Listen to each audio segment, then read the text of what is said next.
তুমি জানো তোমার স্বপ্ন তোমার অপেক্ষা আছে, কিন্তু যদি তুমি এখনই হাল ছেড়ে দাও সেই স্বপ্ন চিরদিনের জন্য হারিয়ে যাবে। তুমি হয়তো ভাবছো আমি পারবো তো, আর আমি বলছি তুমি শুধু পারবেই না, তুমি জিতবেও। এই লড়াই শুধু পরীক্ষার জন্য নয়, এটা তোমার জীবনের জন্য।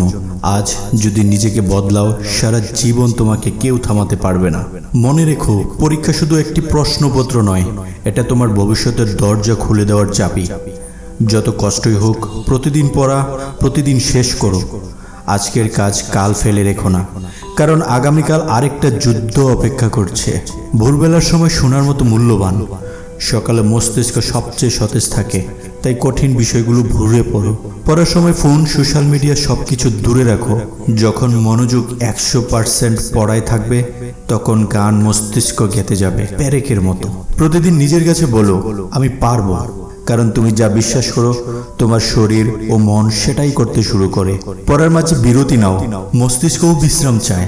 50 মিনিট পড়ো, 10 মিনিট হাঁটো বা পানি খাও। নোট বানাও, শিরোনাম হাইলাইট করো। মস্তিষ্ক ছবি আর রং বেশি মনে রাখে, তাই পড়া সহজ হয়ে যায়। মনে রেখো, তোমার বাবা মায়ের স্বপ্নও তোমার কাঁধে। তুমি জিতলে শুধু তুমি নও, তোমার পরিবারও জিতবে। পরীক্ষায় যেতে শুধু নম্বর পাওয়ার জন্য নয়, এটা নিজেকে প্রমাণ করার জন্য। তুমি যেদিন উত্তরপত্র জমা দেবে, সেই দিন তুমি নিজের ভিতরে একজন যোদ্ধাকে আবিষ্কার করবে। তাই আজ থেকেই শুরু করো, মন প্রাণ দিয়ে পড়ো, মন প্রাণ দিয়ে লড়ো। কারণ এই লড়াইয়ে জয়ী হওয়া মানে তোমার স্বপ্নের পথে এগিয়ে যাওয়া। আর মনে রেখো, তুমি জন্মেছ জিততে, হেরে যাওয়ার জন্য নয়। শুভকামনা রইল তোমার জন্য।